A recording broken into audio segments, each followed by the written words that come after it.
perkembangannya sekarang dan tantangan buat kita adalah bagaimana membuat suatu properties yang dapat meresorb dari antibiotik, mendispersi secara gradual, tetapi ketika sudah tidak ada antibiotik di dalamnya, dia dapat mengalami resorpsi atau mengalami degradasi secara cabut. Jadi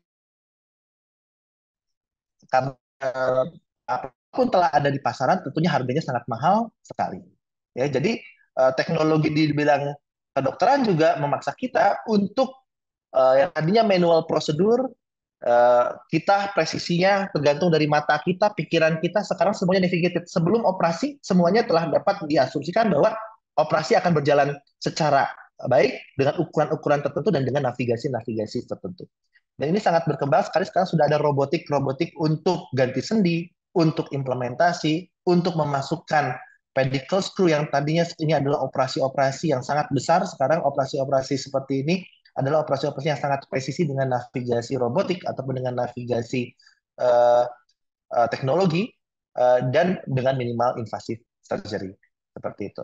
Dan bagaimana dengan rehabilitasi medis? Tentunya ini nanti akan banyak dibahas oleh Dokter Fitriana bahwa kita setelah rehabilitasi, setelah operasi tentunya pasien nyeri untuk menggerakkan tungkainya sendiri.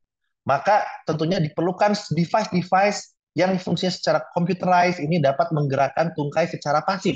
Karena passive range of motion harus segera dicapai sebelum kita dapat active assisted ataupun active range of motion. Semakin cepat dikerjakan dan tanpa nyeri, tentunya pasien akan mudah nantinya untuk menggerakkan tanpa mencegah terjadinya suatu kekakuan pada persendian lebih lanjut. Seperti itu. Dan juga functional brace seperti ini sangat berkembang. Nanti akan dijelaskan dokter Fitri. Kemudian dulu uh, prostesis seperti ini itu hanya sifatnya kosmetik. Setelah amputasi dipasang sifatnya kosmetik. Tentunya sekarang uh, banyak sekali prostesis yang bersifat fungsional bahkan presisi sekali. Ya, tentunya itu dapat menjadi bahan untuk penelitian kita dan juga membentuk produk dari aplikasi keilmuan teknologi dan medicine ini untuk mencapai suatu hasil yang lebih baik untuk kepentingan pasien. Seperti ini sebagai contoh bahwa pasien-pasien dengan limb ablation dengan menggunakan uh, fungsional seperti ini dapat secara presisi melakukan fungsi kehidupan daily activity-nya sehari-hari. Seperti itu. Ya, jadi sebagai garis besar bahwa advance teknologi yang kita dapatkan ini adalah adopting dari negara-negara maju. Hampir semuanya importing, ya. Dan tentunya sangat sekali mahal. Dan karena dia dibuat dari luar, maka kita pun harus mengadaptasi teknologi dari expertnya untuk menggunakan alat-alat yang ingin kita pakai. Dan majority dari alat-alat ini adalah not covered by government insurance. Tentunya ini menjadi PR bersama buat kita semua. Sehingga saya pikir kami, Dr. Fitri dan pihak dari Universitas Padjadjaran sangat membuka sekali para teman-teman engineer yang ingin melakukan advancement teknologi di bidang di bidang kedokteran secara tepat guna dan tepat arah sesuai dengan problem yang ada di klinis, yang ada di lapangan. Kami sangat terbuka sekali. Dan demikian saya tutup dengan wabillahi taufik wa hidayah. Wassalamualaikum warahmatullahi wabarakatuh. Terima kasih. Terima kasih. Waalaikumsalam warahmatullahi wabarakatuh. Mari kita berikan tepukan tangan virtual ini ya untuk Dokter Aldi. Nah, sangat disambut Dokter Aldi. Kami di ITB kalau engineer itu kan kerjaannya cari masalah. Nah, ini kita alhamdulillah teman-teman yang cari masalah ketemu yang ngasih masalah begitu ya. Oke, selamat datang kembali bagi Bapak Ibu yang baru datang atau rekan-rekan teman-teman yang baru datang. Selamat datang lagi di seminar kita, webinar ITB Unpad Health Technology Series, Tech Revitalize Innovation in Technology for Enhanced Recovery and Wellness. Webinar ini merupakan sekali lagi kerjasama dari ITB dan Universitas Padjadjaran untuk tadi kita mulai membangun kerjasama yang lebih kuat dan lebih berkesinambungan antara kedokteran dan engineering, baik di pendidikannya maupun riset dan pengabdiannya, sampai nanti juga hilirisasi inginnya kita punya teknologi kesehatan buatan Indonesia sendiri yang kuat.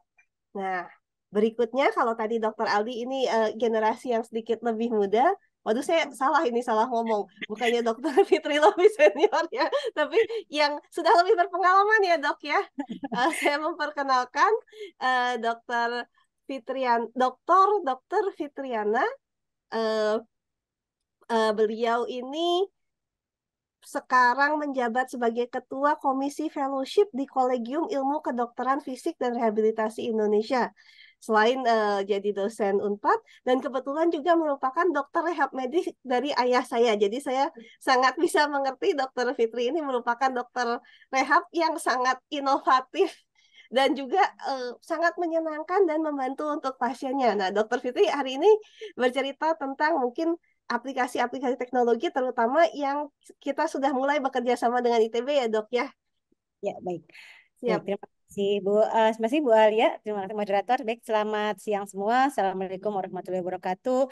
Mungkin paparan saya tadi sedikit ada teori, tapi lebih banyak sebetulnya menceritakan apa yang sudah kami kerjakan dan peluang-peluang yang mungkin nanti ke depan kita bisa lakukan terkait dengan kerjasama antara ini insinyur dan juga tadi medical. Jadi di sini memang kaitannya adalah dengan kerjasama antara ITB dan Unpad terkait dengan penyakit-penyakit yang mungkin bisa dibantu dengan kemajuan teknologi. Saya izin share screen dulu, mungkin bisa dilihat ya. Suara saya jelas ya Bu Alia, karena jangan besar di Bandung mudah-mudahan jelas. Sangat jelas kok dok, jelas Baik. sekali.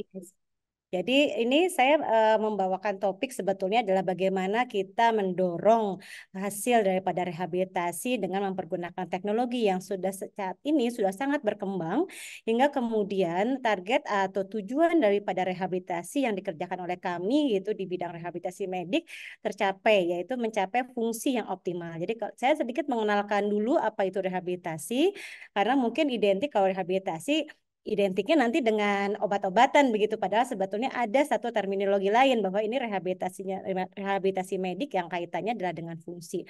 Jadi saya kenalkan dulu, saya adalah Fitriana. Saya kebetulan selain berangkat tadi di kolegium juga adalah kepala departemen atau KSM Departemen IKFR Ilmu Kedokteran Fisik dan Rehabilitasi di FK Unpad RSHS Bandung.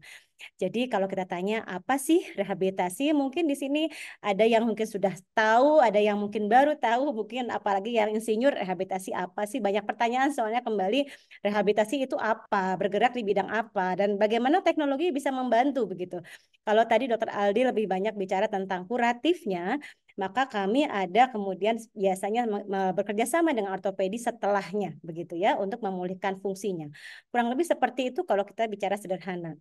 Jadi kalau didefinisikan rehabilitasi medik itu adalah suatu grup dari intervensi gitu ya, kelompok intervensi yang ditujukan untuk mengoptimalkan fungsi dan mengurangi adanya disabilitas pada individu-individu dengan kondisi-kondisi kesehatan pada saat dia berinteraksi dengan lingkungannya. Jadi apabila kita sudah kena penyakit atau kita sudah terkena suatu proses apa namanya kecacatan begitu mungkin ya, atau mungkin gangguan fungsi begitu, maka kita kemudian harus kembali hidup begitu ya, kembali ke lingkungan. Nah, kembali ke lingkungan menjadi seorang manusia utuh yang ada di lingkungannya sesuai dengan perannya, tentunya ada yang memerlukan bantuan, dan itu adalah peran kami untuk memulihkan fungsinya. Kurang lebih seperti itu. Di sini untuk spesialisnya mungkin baru terdengar ini ada SPKFR, walaupun ini sudah lama kami ada, mungkin teman-teman dari insinyur atau teman-teman di sini juga ada yang baru mendengar. Kami disebut kalau bahasa Inggrisnya disebutnya adalah fisiatris, tapi ini adalah di Inggris namanya physical medicine and rehabilitation gitu ya kalau diinggriskan. Kami bergerak untuk memulihkan fungsi dan meningkatkan kualitas hidup dari orang-orang yang memang menyandang disabilitas atau memang mempunyai gangguan fungsi secara fisik begitu. Kita membantu mendorong orang mencapai kembali keterampilan yang hilang dan juga kemampuan untuk self sufficiency, jadi kemampuan diri sendirinya untuk menjadi lebih mandiri sebisa mungkin dalam melakukan aktivitasnya atau partisipasinya dalam masyarakat. Itu adalah inti rehabnya. Jadi kalau dilihat begitu luasnya begitu, karena jadi luas intinya adalah dari orang itu bermasalah hingga kemudian dia kembali lagi ke masyarakat atau kembali lagi ke pekerjaan. Itu adalah peran kami di rehabilitasi. Nah, sekarang kalau kita bicara, jadi rehabilitasi bergerak dari mana aja. Kita mulai dari bayi hingga geriatri atau lansia. Jadi kalau dibilang skupnya sangat luas begitu. Nanti akan saya informasikan atau saya paparkan sedikit bidang-bidang yang sudah kami lakukan terkait dari mulai pediatrik dan lansia yang kaitannya dengan teknologi. Kalau kita lihat di sini, berarti suatu rehabilitasi yang baik itu harusnya mudah diakses oleh setiap orang yang membutuhkannya. Harus realistik dan harus meaningful, harus berarti untuk seorang tersebut. Karena mungkin kebutuhan saya, kebutuhan Bu Alia, kebutuhan Dokter Aldi itu berbeda-beda. Setiap orang punya kebutuhannya. Harus terintegrasi karena kita nggak pernah bicara orang itu terpisah-pisah gitu. Orang adalah satu kesatuan, fisik, psikis gitu ya. Kemudian juga lingkungannya. Kemudian harus diberikan pada saat yang tepat. Tidak boleh delay kalau bisa begitu ya. Kemudian harus inovatif dan ambisius. Jadi maksudnya begini, kita harus mempunyai apa ya, positive thinking begitu ya untuk mencapai suatu outcome rehab yang baik dan juga harus ada tindakan inovatif. Kalau apalagi di lingkungan Indonesia begitu ya. Kalau di luar negeri saja inovatif menjadi satu keharusan di mana kita terus berusaha mencari lagi sesuatu yang baru agar bisa membantu para pasien-pasien kita kembali ke fungsinya. Kalau di Indonesia ditambah harus kreatif karena apa, keterbatasan sumber daya dan sumber dana tentunya. Nah ini menjadi tantangan baik kami dari bidang kedokteran tentunya nanti dari bidang engineering gitu ya, dari bidang-bidangnya yang memang ITB kuasai begitu. Kemudian di delivery atau diberikan secara fleksibel dalam bentuk keterampilan yang tim yang sangat terampil begitu ya. Kemudian itu adalah akan membentuk suatu outcome rehabilitasi yang baik. Itu yang kita inginkan.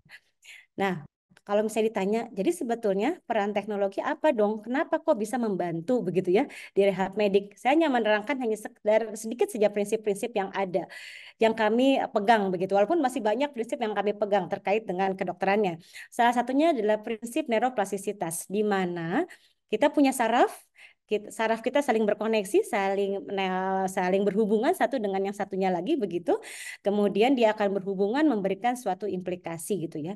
Nah, itu apabila kita pakai dia akan semakin kuat, apabila tidak dipakai maka dia akan melemah hubungannya. Seperti itulah ya. Jadi artinya dengan kita memberikan suatu dorongan melalui teknologi maka kemudian dorongan terhadap neuroplastisitas ini atau penguatan terkait dengan penempelan atau hubungan antara satu saraf ke saraf yang lain menjadi lebih kuat begitu. Itu adalah prinsip yang dipergunakan. Atau ada juga yang disebut dengan muscle plastisitas. Jadi adalah prinsip dasar latihan di mana otot itu bisa berubah. Jadi bahwa ini saya hanya mengenalkan saja bahwa prinsipnya manusia itu beradaptasi dan selalu beradaptasi. Karena kalau beradaptasi maka selain teknologi selain manusia itu sendiri yang harus beradaptasi, tentunya sokongan teknologi untuk mensupport itu menjadi hal yang penting begitu. Jadi peran-peran daripada para insinyur di sini begitu, selain bidang medis itu juga sangat penting untuk menyokong kami di bagian rehab medik. Yang lain adalah mirror neuron. Ini kenapa saya sebutkan mirror neuron karena nanti ada lagi prinsip latihan menggunakan teknologi, menggunakan ini prinsip adanya mirror neuron. Jadi di mana kalau orang melihat kemudian dia akan bisa menirukan yang terkait dengan dia melihat orang bagaimana bergerak atau hewan kemudian juga melihat majikannya begitu ya melakukan sesuatu kemudian dia melakukan hal yang sama dengan kita juga punya. Nah ini juga sesuatu hal yang kemudian diadop prinsipnya oleh engineer gitu ya untuk kemudian dikembangkan menjadi teknologi. Nah, jadi kemudian berkembanglah ini. Jadi yang disebut feedback, dia kasih feedback, melihat gerakan tangannya sendiri untuk memacu tangan yang gerakan pada tangan yang lainnya atau kakinya begitu. Hanya sekedar menggunakan cermin saja itu pun bisa. Ini yang sangat sederhananya begitu ya. Kalau ada teknologi jauh lebih baik tentunya gitu ya. Nah, ini yang sederhana. Nah, kalau kita bicara teknologi pada bidang rehabilitasi, tentunya kita yang sangat simpel saja perkembangannya. Asalnya kursi roda kita didorong dulu tahunya ya manual. Kemudian berkembang, oh jadi ada elektrik. Berkembang lagi menjadi yang berdasarkan pola yang ada di brain. Jadi berdasarkan sinyal dari otak. Saya dulu Prof. Supri mungkin bisa menjelaskan ya. Dulu ITB punya ini. setahu saya punya, dan ini sudah sangat canggih. Jadi hanya sekedar dikendalikan oleh pikiran, kemudian dia bisa menjalankan kursi rodanya seperti itu. Ini kecanggihan teknologi pada bidang rehabilitasi yang sangat membantu pasien-pasien kita pada saat dia tidak mampu, tidak ada orang ya membantu dorongnya, tidak mampu tangannya untuk melakukan controlling daripada elektrik misalnya begitu, maka kemudian elektrisitas dari brainnya, pola pikirnya kemudian akan ditransferkan untuk kemudian menggerakkan kursi roda. Ini sudah ada gitu. Ini sudah ada, dan saya yakin nanti Prof. Supri bisa menjelaskan. Ini adalah pohon penelitian kami gitu ya. Begitu luasnya karena kami mempunyai 5 divisi. Yaitu ada kardiorespi, ada pediatrik, ada neuromuskuler, ada muskuloskeletal, dan ada geriatri. Kami semua berupaya tadi sama seperti Ibu Alia. Ujungnya adalah keinginan kami adalah produk-produk tertentu yang bisa menyupport pasien-pasien kami di rehabilitasi begitu ya. Di sini dari mulai misalnya nanti kita akan lihat. Kalau neuromuskuler untuk 4 tahun ini kami berfokus pada stroke. Kami akan mencoba, ini adalah yang kami canangkan dalam 4 tahun ini, kami mencoba terus mencari inovasi bekerja sama dengan berbagai pihak untuk mencari inovasi untuk perbaikan fungsional di bidang neuro. Kami fokus untuk 4 tahun ini ada di stroke. Pediatrik itu lebih fokusnya di cerebral palsy. Nanti kita akan lihat gerakannya sudah sampai mana begitu di departemen kami. Kemudian muskuloskeletal division itu lebih ke arah therapeutic exercise. Di sini juga teman-teman di divisi muskulo sudah mulai bergerak juga ke arah sana saat ini. Kemudian untuk geriatrik untuk kami fokuskan untuk sarkopenia. Yang ujungnya semua kami inginkan ada produk yang bisa bermanfaat untuk pasien-pasien kami begitu. Seperti Dr. Aldi katakan, tantangan kita di Indonesia adalah kalau kita bicara teknologi dan itu bicara dari luar, maka cost-nya yang sangat tinggi. Maka bantuan dari para ilmuwan yang ada di ITB untuk membuat satu teknologi yang tanda kutip gitu ya bermanfaat dan murah tanda kutip ya memang, tapi jauh lebih murah dari apa yang sudah disuplai gitu dari luar negeri, tentu sangat kami harapkan. Kardiorespirasi juga sama, kami berfokus pada infeksi dulu saat ini untuk yang di intensive care seperti itu. Nah, ini untuk mencapai hal tersebut, maka saya sangat menyambut baik begitu adanya suatu kolaborasi antara ITB dan FK Unpad begitu. Di sini tentunya diakomodir dari S2 IKD atau S2 untuk teknologi kesehatan yang sekarang memang sudah dibuka prodinya begitu. Ini adalah saya akan paparkan beberapa yang sudah kami kerjakan, khususnya fokusnya di cerebral palsy, kemudian juga ada di autism. Itu contohnya adalah seperti ini. Ini contoh-contoh di luar negeri ya. Di kami ada, tapi memang belum secanggih ini. Saya hanya memberikan insight saja pada para peserta di sini bahwa ini ada, dan sayangnya di kita menjadi sangat sulit karena tadi keterbatasan dana, begitu, keterbatasan supportnya, begitu ya. Kemudian dari mulai yang menggunakan robotik sampai kemudian menggunakan sinyal-sinyal daripada brain begitu ya. Ini adalah saya mungkin pengabdian masyarakat yang sudah dilakukan oleh divisi pediatrik dari Departemen KFR. Dan dulu bekerja sama dengan Pak Ferianto dan Pak Sandro begitu. Mohon maaf kalau ada di sini para praktisi yang dari ITB yang mungkin tidak tersebutkan, tapi kami banyak sekali bekerja sama dengan ITB. Ini hanya beberapa saja. Ini ada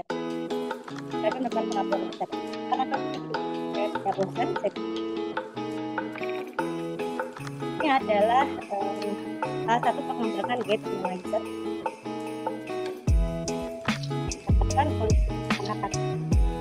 Jadi memang di kegiatan Pengmas ini kami mau menggunakan optical motion capture system yang Fakultas Teknik Mesin dan Digantara Institut Teknologi Bandung kembangkan untuk menganalisis gerakan pasien cerebral palsy. Kami dari alumni FEB UI berusaha mencari solusi-solusi terbaik ya untuk permasalahan yang ada di sekitar. Permasalahan yang kami capture, ada sekelompok rekan-rekan yang menderita cerebral palsy, kemudian ternyata untuk mendapatkan alat bantu dengan kegiatan yang sedang dilakukan ini. Jadi supaya mendapatkan alat bantu gerak atau alat bantu jalan yang berkualitas, yang lebih baik, yang lebih nyaman untuk rekan-rekan cerebral palsy, maka kita melakukan kegiatan ini. Kami juga telah mempunyai pasien-pasien yang membutuhkan alat-alat untuk kebutuhan dari pasien disabilitas. Oh, koordinasi seru. Proses kerjaan koordinasinya adalah melalui berbagai pertemuan-pertemuan, kemudian presentasi dari ITB tentang alat-alat yang akan dilakukan atau alat-alat yang akan diteliti, kemudian pemilihan disabilitas untuk oleh RSAS Polri Rehab Medik ya, tim dokter untuk anak-anak yang membutuhkan. Maka dari itu ada adjustment lagi, dan hari ini proses perbaikan setelah sebelumnya ada data-data yang miss dari motion analyzer-nya. Jadi koordinasi sih lancar, baik Zoom maupun ketemuan langsung. Dan tantangan ini semuanya orang sibuk dan orang penting, jadi biasanya tantangannya adalah menentukan waktu. Tapi memang alhamdulillah semuanya punya komitmen ya gitu untuk memberikan yang terbaik gitu ya untuk disabilitas, terutama disabilitas kita ini. Jadi ya bisa dijembatani lah gitu. Dan kemudian secara teknis ternyata tidak semudah seperti yang diperkirakan. Teknisnya ada juga sih markernya yang lepas, anaknya yang kurang kooperatif dan lain-lain. Tapi itu semua mudah-mudahan sih bisa kami atasi ya supaya mendapatkan hasil yang baik.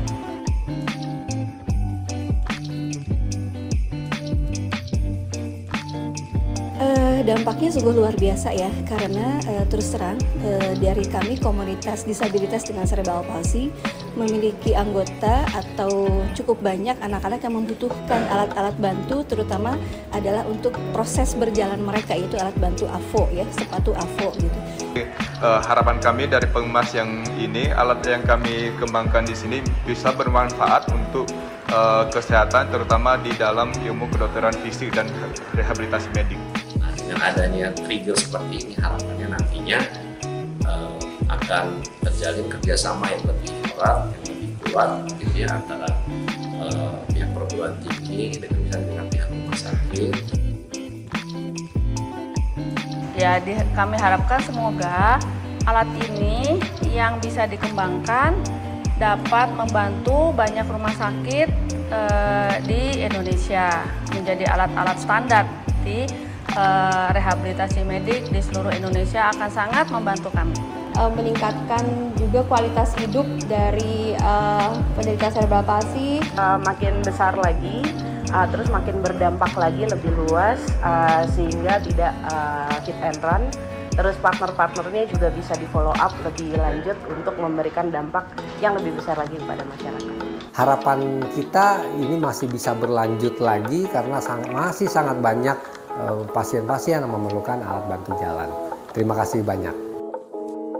Baik, itu adalah salah satu pengabdian masyarakat yang kita sudah jalankan dan memang akhirnya berdampak, alhamdulillah. Jadi ada beberapa bantuan juga untuk anak-anak dengan cerebral palsy setelah dari kegiatan. Ini saya akan lanjutkan. Ini sekarang sudah dikembangkan lagi, saat ini sedang berjalan penelitiannya, adalah sistem analisis 3 dimensi untuk pola jalan. Sama dilanjutkan dari yang tadi, di sini adalah anak-anak sehat, kemudian kita coba untuk mencari referensi-referensi untuk analisis berjalannya. Seperti ini contoh saja, saya mungkin ini kita kerjakan saat ini masih berjalan di SD begitu. Kemudian selanjutnya ini yang sudah berlangsung juga dan sudah selesai penelitiannya, kita menggunakan alat yang sebetulnya di ITB sudah banyak sekali ya. Kita juga baru tahu ternyata ada begitu. Memang kita baru berkomunikasinya baru 2-3 tahun, walaupun saya yakin ada Prof Tati di sini dengan Dr. Marina itu dulu pelopor kami, dulu sudah banyak bekerja sama, tapi mungkin putus sambung dan tidak terkoordinasi dengan terus begitu. Jadi putus-putus begitu. Tapi ini yang terakhir ini sudah alhamdulillah kita semakin intens begitu. Ini adalah simulasi berkuda dengan virtual begitu untuk melihat kontrol postura anak CP begitu. Kemudian ini adalah contohnya, ini memang milik ITB, kami kemudian kami aplikasikan kepada anak cerebral palsy. Alhamdulillah hasilnya cukup baik. Kemudian dari visi geriatri sendiri mungkin ini dengan ITB belum, tapi secara teknologi kami sudah Dr. Irma yang salah satu staf kami itu juga melakukan penelitian dan sudah memproduksi, walaupun ini aplikasinya masih perlu diuji cobakan kembali, aplikasi pencegahan jatuh pada lansia bekerja sama dengan Telkom University, dan kebanyakan dari Telkom tentunya ini ada mahasiswa S1 dan juga mungkin S2-nya yang ikut terlibat begitu. Kemudian selanjutnya divisi lainnya yaitu divisi kami yang lain neuromuskuler yang bekerja sama juga dengan muskuloskeletal virtual. Kami ini ada yang mengembangkan aplikasi atau deteksi itu gangguan fungsi menelan, gangguan fungsi komunikasi, gangguan fungsi kognisi secara umum, dan gangguan fungsi motorik. Salah satu yang muskuloskeletal yang sudah dan sedang berlangsung ini adalah kerjasama antara Fakultas Keperawatan dari Unpad, Fakultas Kedokteran, dan juga dari ITB. Dulu setahu saya Dr. Bowo ini bekerja sama dengan Prof. Tati untuk saat ini tidak ada gambarnya, tentunya sayangnya itu dalam mencetak insolnya secara 3D itu juga dibantu oleh ITB begitu dari engineering. Kemudian diciptakanlah suatu sepatu yang memang cocok untuk perawat seperti, dan ini masih berjalan. Kemudian untuk penelitian tentang menelan ini sudah berjalan bersama Prof. Supri di sini untuk disfagia gangguan menelan, dan saat ini juga akan berjalan tentang kontraksi otot yang kaitannya nanti dengan stroke begitu. Dan ini akan terus berjalan saya pikir. Kami juga sudah pernah bekerja sama dengan SGU begitu, Swiss German University, dengan almarhum Prof. Dedi saat itu, yang mengembangkan carbon nanotube treated sensor, jadi menggunakan wearable mekanomiografi, jadi bahan yang memang bisa mensense pergerakan seperti itu, dan alhamdulillah memang sudah publikasikan, dan ini juga masih bisa dikembangkan, dan saya pikir Prof. Supri juga nanti bisa menerangkan beberapa hal terkait ini.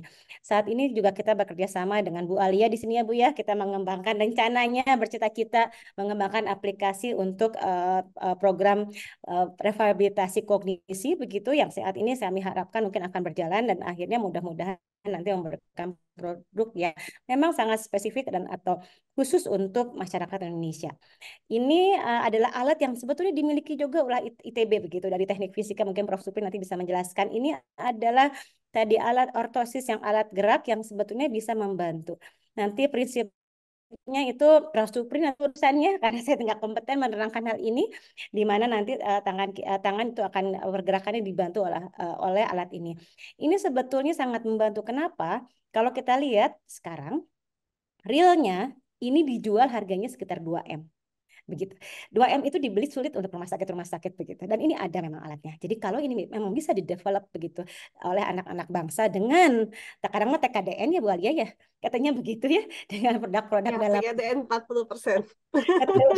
Jadi mungkin bisa menekan cost begitu, dan ini jauh lebih bisa bermanfaat untuk masyarakat Indonesia gitu ya, karena costnya jadi lebih turun begitu. Untuk kami sangat bermanfaat tentunya. Ini contohnya lagi robotik dengan sensor yang tadi ya, dengan sensor ini ada dan sudah dijual begitu, tapi semua murni dari luar negeri. Hingga ini harganya bisa mencapai 2M, 4M kata saya. Ini sudah ada.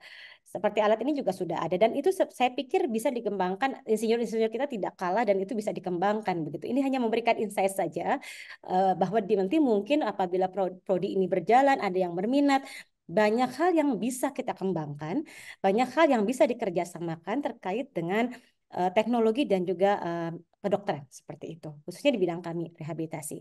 Saat ini contohnya seperti paralel bar, mungkin sifatnya hanya dulu kan manual seperti ini, kalau sekarang sudah robotik begitu, sudah ada hostnya, kemudian sudah bisa begini, hingga tidak begitu banyak orang yang bisa banyak hal yang bisa diberikan, sementara orang itu bisa dipercepat proses mobilisasinya. Berkembanglah exoskeleton robotik seperti itu. Dan yang ini yang luar biasa, ini harganya sampai 12M. 12 sampai 14M begitu. Ini adalah robotik di mana orang bisa membantu pasien-pasien berjalan dengan cepat gitu. Dan ini harapannya kalau bisa dibuat bersama-sama, alhamdulillah sekali gitu. Cita-citanya ya Bu ya, dengan TKDN, TKDN-nya dengan inovasi-inovasi dan kreativitas begitu, dan kita bekerja sama, harapannya sih ini bisa dibuat begitu, seperti itu. Nah, ini contohnya lagi virtual sudah masuk, yang virtual games-nya, kemudian sekarang sudah berkembang juga tadi ya, seperti tadi adalah feedback-nya. Jadi kita lihat banyak sekali aspek rehab yang sebetulnya kalau dikerjasamakan dengan teknologi sangat bermanfaat sekali. Idenya tidak hanya terbatas, itu sangat luas idenya dan kita bisa berkembang. Hari ini saya hanya memberikan brainstorming saja apa yang sudah kita lakukan, dan sedikit mungkin siapa tahu yang mendengar di sini kemudian nah kalau gitu saya mau ini, mau itu gitu ya. Nanti mungkin bisa diakomodir di S2 teknologi kesehatan ini begitu. Bekerja sama dengan kami. Dari mau asistif teknologi, mau penyakitnya apapun mungkin bisa kita carikan untuk way out-nya dan membantu pasien. Jadi ini mungkin penutupnya menurut ini penemu yang hebat begitu, bahwa penemuan yang hebat itu untuk mencapai sesuatu yang perbaikan begitu, tentunya harus melibatkan kooperasi atau kerjasama dari banyak otak, banyak banyak kontribusi gitu ya. Tidak hanya bisa saya aja dari Rehab. Makanya kemudian sekarang kami kerjasama dengan FIB Ilmu Budaya terkait kalau kita bicara komunikasi, kita bekerja sama dengan keperawatan, kita bekerja sama dengan ITB pun luas ya Bu ya. Teknik mesin kedirgantaraan, teknik fisika, teknik elektro, banyak sekali saya pikir nggak bisa disebut satu-satu. Teknik industri, mohon maaf kalau saya terskip gitu karena memang sebetulnya banyak sekali tim dari ITB yang sudah bekerja sama dengan kami dan kami ucapkan terima kasih sekali. Sudah ada hasilnya, hanya kami berharap tentunya kerjasama ini nggak berhenti sampai sini ya, dan akhirnya betul-betul bisa menghasilkan satu produk untuk kami berikan kepada pasien. Kurang lebih seperti itu, maka saya mengundang untuk Hayu berkolaborasi. Saya pakai kata Hayu kan di Sunda. Hayu kita berkolaborasi gitu ya. Kita coba dorong pencapaian kualitas hidup yang baik buat pasien-pasien kita untuk masyarakat. Hatur nuhun, Bu Alia, terima kasih. Hatur nuhun, Dokter Fitri. Terima kasih banyak. Mari kita beri tepuk tangan virtual kembali untuk Dokter Fitri. Nah, ini kita sudah mendengar dari dua yang dokter-dokter. Nah, kita sekarang yang ketiga ini satu tapi engineer-nya sudah profesor ya, Prof. Supri ya. Nah, Prof. Suprianto ini beliau adalah profesor di tentang instrumentasi biomedis.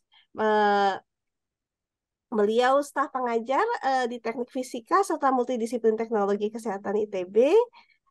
Pernah menjadi Kaprodi S2, S3 Teknik Fisika serta Instrumentasi Kontrol ITB, dan sekarang juga menjadi anggota Senat Akademik, dan kebetulan memang ketua kelompoknya kita yang di Teknologi Kesehatan di ITB ini adalah Prof. Supri. Jadi sebagai pembuka dari ITB-nya kita langsung ke Prof. Suprianto. Mohon maaf ya, silakan. Terima kasih, saya izin share screen.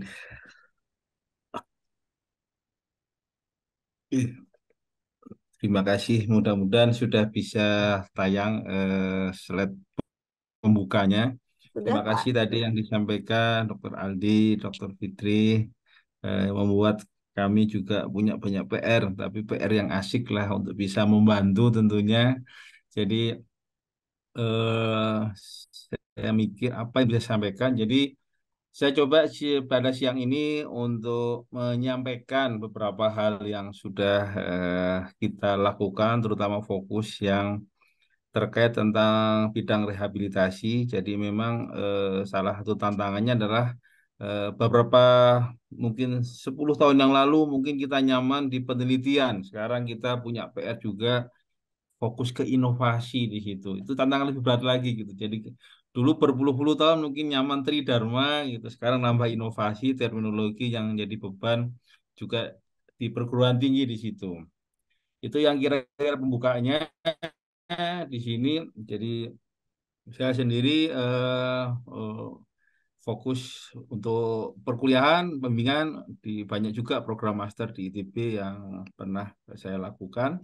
Untuk tidak berpanjang lebar, jadi sebagai pembuka mungkin bagi kami di engineering itu memandang human ya, manusia itu juga sebagai dua hal. Yang pertama juga sebagai satu sumber informasi. Jadi kalau kita bayangkan human system itu tentunya banyak hal-hal yang diperlukan untuk diukur. Kami sebut alat ukurnya instrumentasi.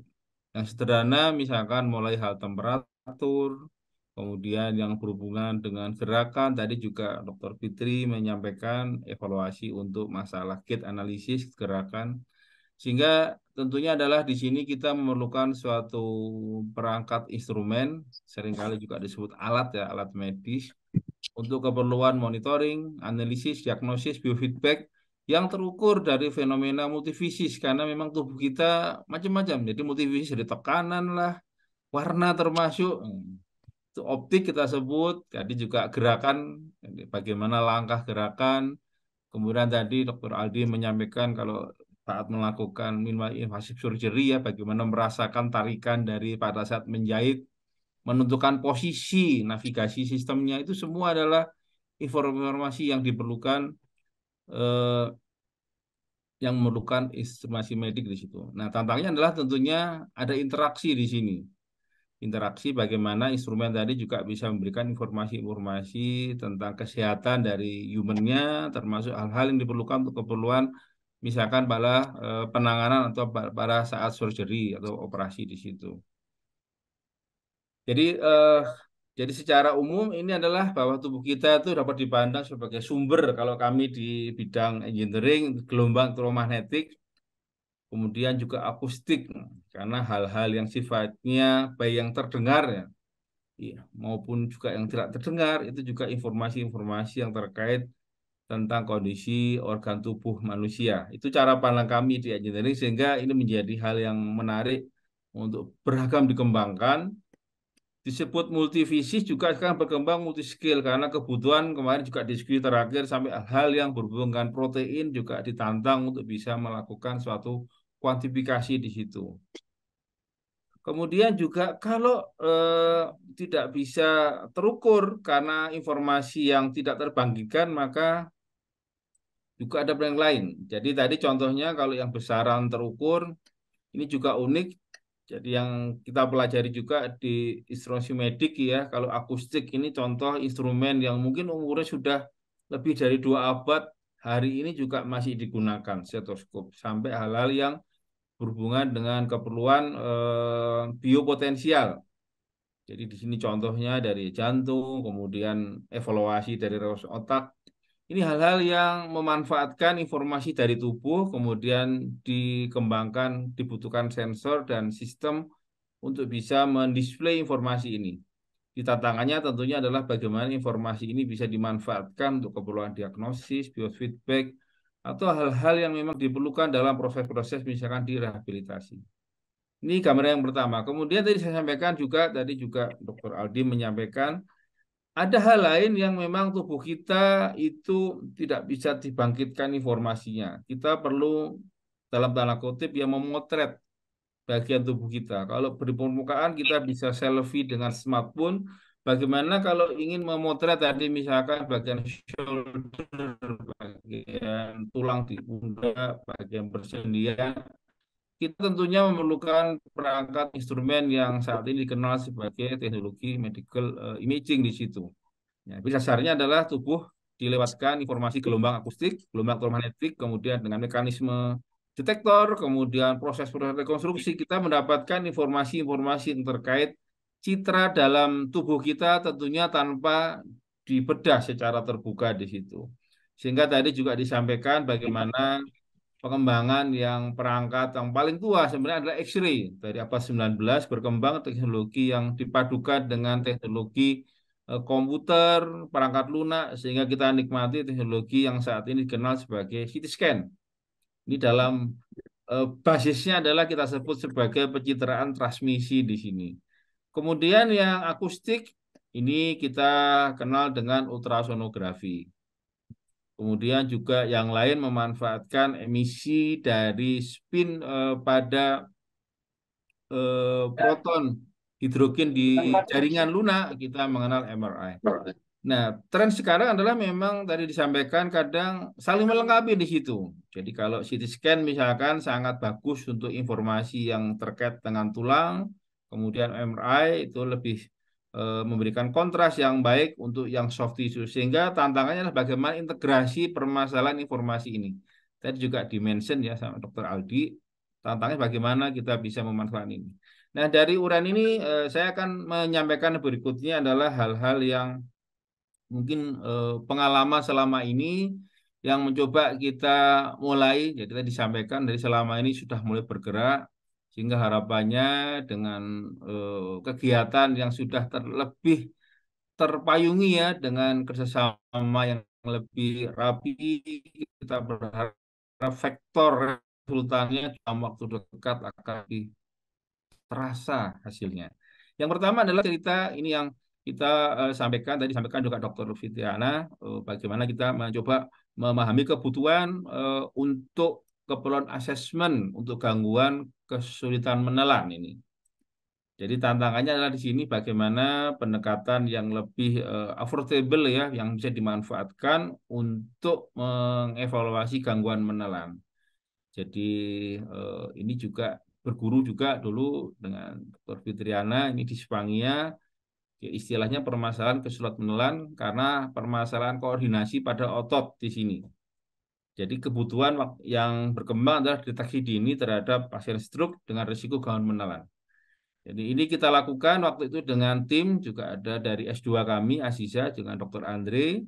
Kita mencoba memanfaatkan pendekatan teknologi alternatif ini. Jadi beberapa pendekatan evaluasi teknologi yang berkembang dari mulai pendekatan imaging teknologi, jadi ini X-ray yang video fluoresan, MRI. Nah, kita coba memanfaatkan yang paling affordable, memanfaatkan adalah elektromiogram.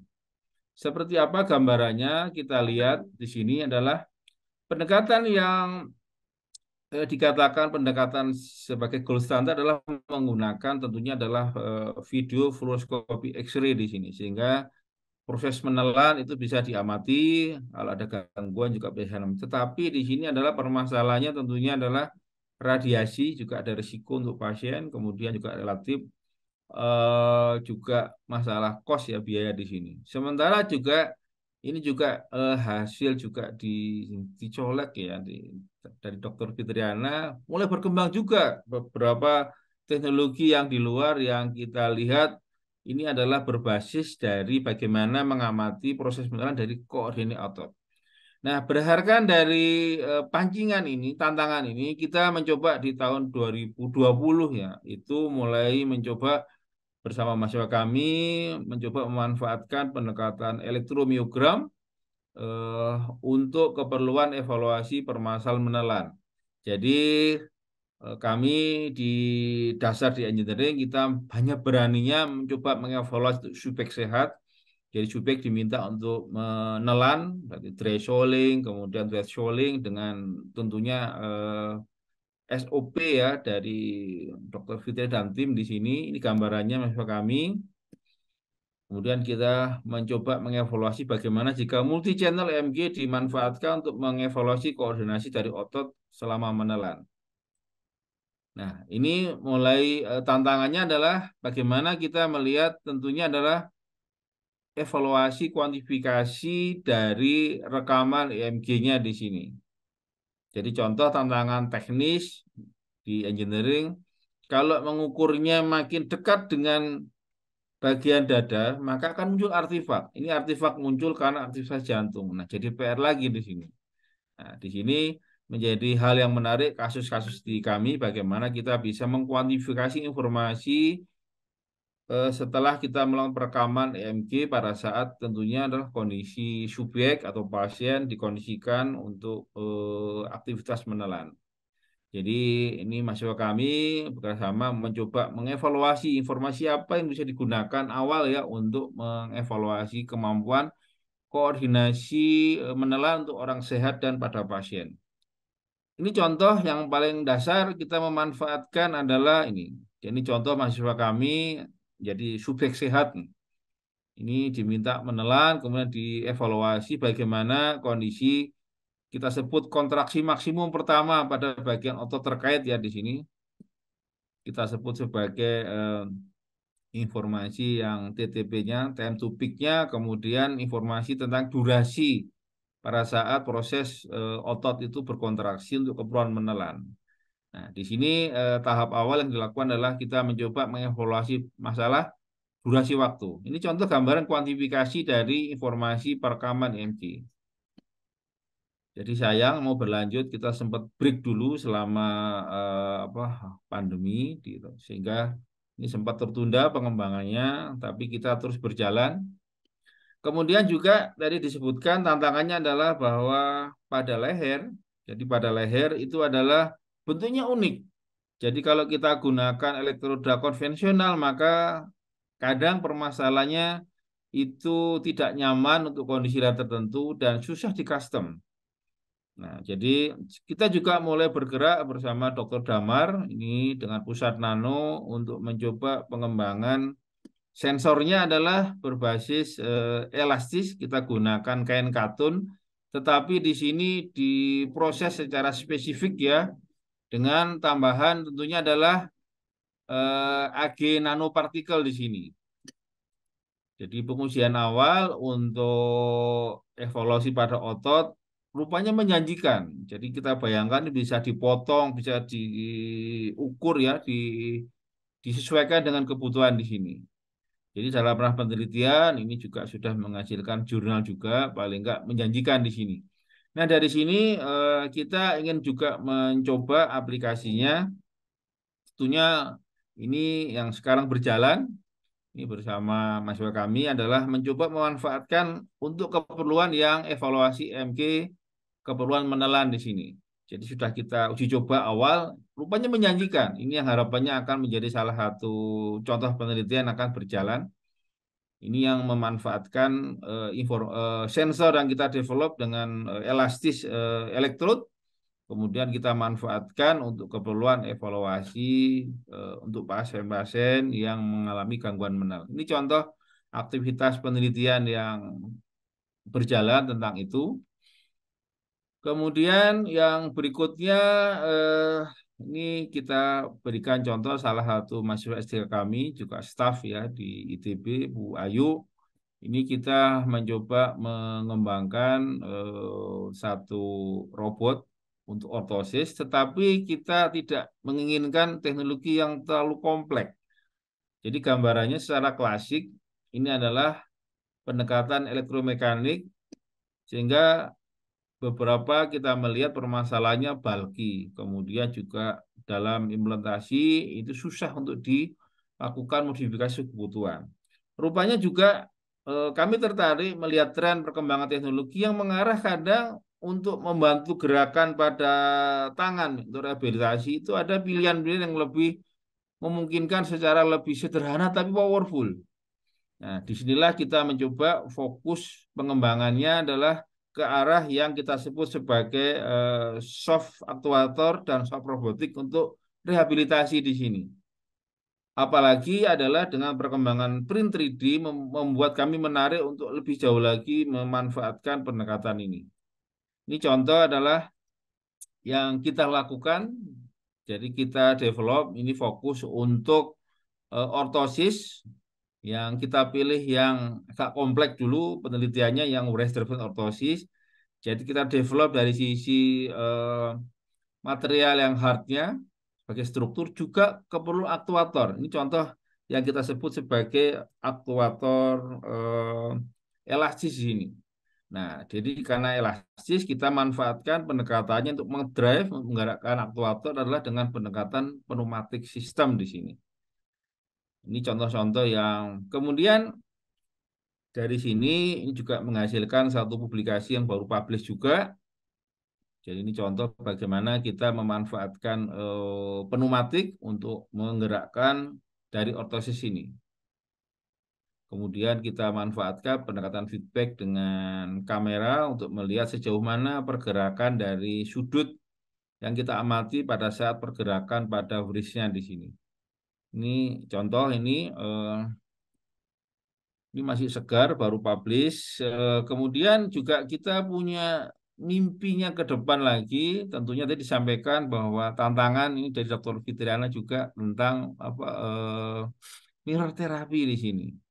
Nampaknya saya menjanjikan di sini. Jadi kita akan terus maksimalkan pengalaman tentang membangun kita sebut customized dari ortosis yang menggunakan penggerak soft aktuator dengan sumber adalah menggunakan hanya tekanan udara. Jadi mungkin Bapak Ibu rekan-rekan yang nggak familiar inilah mirip dengan penggunaan pada tensiometer dimanfaatkan untuk menggerakkan ini. Jadi ini tentunya memerlukan hal-hal yang keperluan untuk biofeedbacknya agar bisa memantau pergerakan untuk keperluan ini. Jadi sudah dicoba juga membantu untuk memegang di sini. Ini beberapa gambaran ongoing yang terus berjalan ini, sehingga harapannya dengan payung kerjasama yang bersama dalam teknologi kesehatan menjadi mempercepatlah dari mimpi, ide menjadi suatu produk yang paling enggak sudah mulai dicoba dalam lingkungan yang nyata di sini.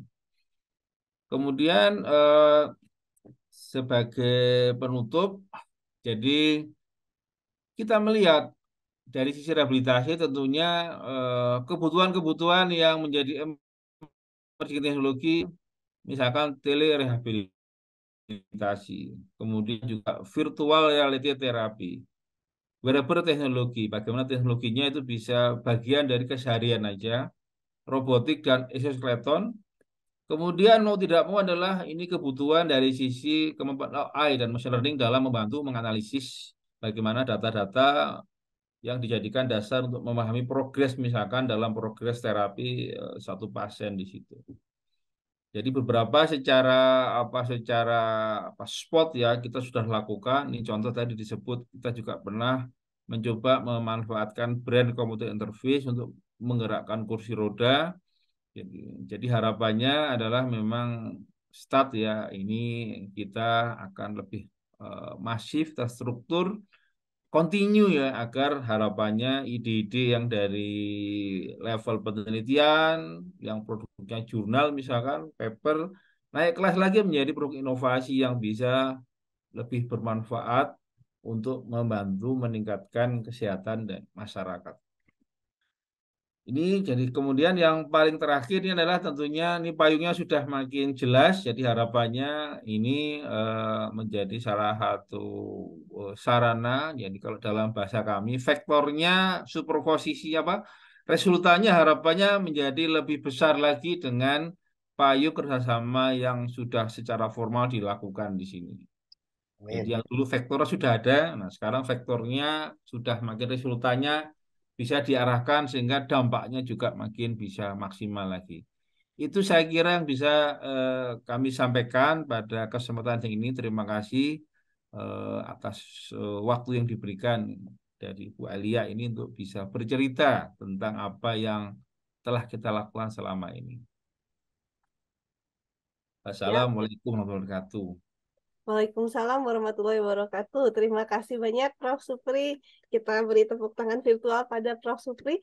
Nah, sebelum barangkali teman-teman dan Bapak Ibu jika ada pertanyaan, kita akan ada diskusi sebentar lagi.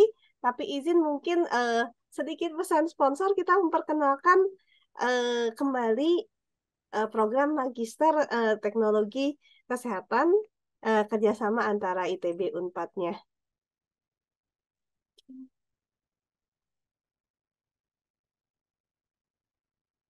Nah, oke. Jadi sejak semester kemarin, sebenarnya sejak Agustus 2023, kita mulai menerima mahasiswa untuk program Magister Multidisiplin Teknologi Kesehatan antara Institut Teknologi Bandung dan Universitas Padjadjaran. Jadi ini seperti apa? Yang mengikuti program ini ada dua pilihan. Satu adalah bisa mengikuti program Magister di ITB, nanti bisa mengambil mata kuliah di Unpad, atau sebaliknya bisa mengikuti program Magister Ilmu Kedokteran Dasar di FK Unpad, nanti bisa mengambil mata kuliahnya di ITB. Nah, kalau yang di ITB, seperti apa struktur programnya? Pertama-tama mendaftar di Pasca Sarjana ITB. Di sini ada 3 prodi utama yang bisa menjadi prodi hostnya. Jadi nanti mendaftarnya bisa ke FTI di program Magister Instrumentasi dan Kontrol, tempatnya Prof. Supri. Kalau tertariknya pada riset yang instrumentasi medis dan pengukuran. Jadi seperti tadi alat bikin EMG yang bisa mengukur otot, bikin alat pengukuran kekuatan otot, bikin kursi roda, dan lain sebagainya. Nah, itu bisa daftar di FTI. Kedua, bisa daftar di STEI. Itu untuk program Magister Teknik Elektro dengan opsi Teknik Biomedika. Fokus risetnya di situ lebih ke banyak softwarenya. Ada digital health, jadi e-health, kalau bikin aplikasi seperti Halodoc, sistem informasi kesehatan, penggunaan AI untuk kesehatan, image processing, misalnya oh dari gambar MRI ini saya bisa mendeteksi ada kankernya, mungkin seperti itu bisa di situ, atau biosensors, jadi seperti sensor deteksi COVID yang cuma satu strip, itu juga ada pengembangannya di situ. Dan yang ketiga adalah program Magister Teknik Mesin. Nah, tadi mungkin sudah melihat di sana fokusnya biomekanika dan protesa yang sudah ditunjukkan oleh Dr. Fitri, diantaranya misalnya membuat protesa untuk kaki atau tangan yang bisa dibuat berjalan, serta yang untuk membuat tadi yang marker yang untuk gait analisis. Jadi memang ada perpotongan di antaranya, misalnya bisa saja, oh saya mau instrumentasi ada softwarenya bisa di stay. Mau yang robot tapi ada seperti apanya di mesin dan lain sebagainya, itu kita bisa bercampur karena nantinya memang untuk tesisnya akan dilakukan dengan resource sharing dan pembimbingan bersama antara ITB dan UNPAD. Nah, mahasiswa yang terdaftar di ITB ini bisa mengambil 30% dari mata kuliahnya di Prodi S2 Ilmu Kedokteran Fakultas Kedokteran UNPAD. Jadi bisa mengambil magang serta beberapa mata kuliah yang terkait dengan fokus bidang kedokteran yang diinginkan. Nah, kalau mahasiswanya terdaftar di UNPAD atau masih ingin icip-icip terlebih dahulu, bisa mengambil mata kuliah di ITB. Kita menawarkan beberapa mata kuliah, ini sebagai contohnya, ada dasar teknik biomedika dan praktikum, itu untuk basic overview-nya. Ada kalau yang ingin suka bisa ngoprek, oh bisa mengambil perancangan sistem biomedika lanjut. Yang terkait pada instrumentasi, itu ada sistem instrumentasi dan instrumentasi nano dan biomedik. Yang terkait yang bisa gerak-gerak tentang biomekanika manusia, nah itu juga bisa mengambil di teknik mesin.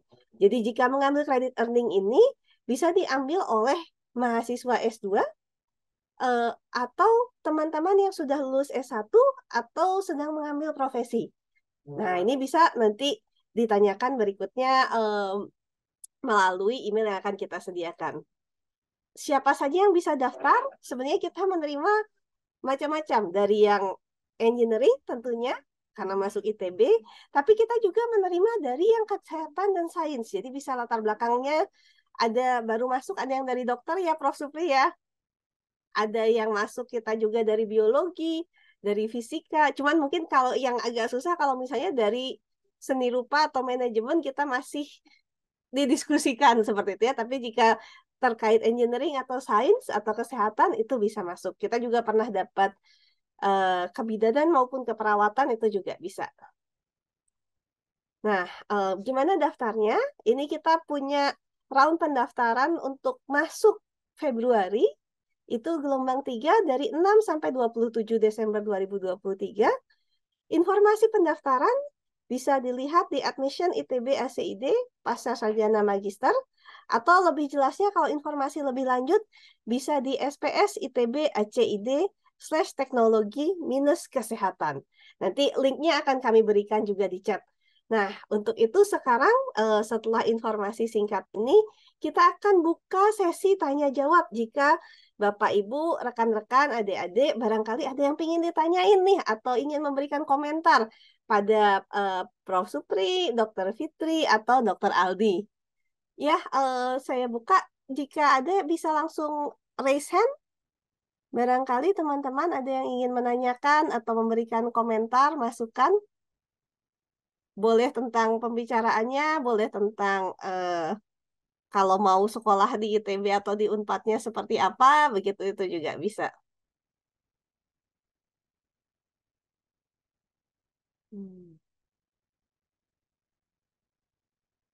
Sambil menunggu pertanyaan nih ya, siapa tahu ini masih pemanasan dulu, masih malu-malu.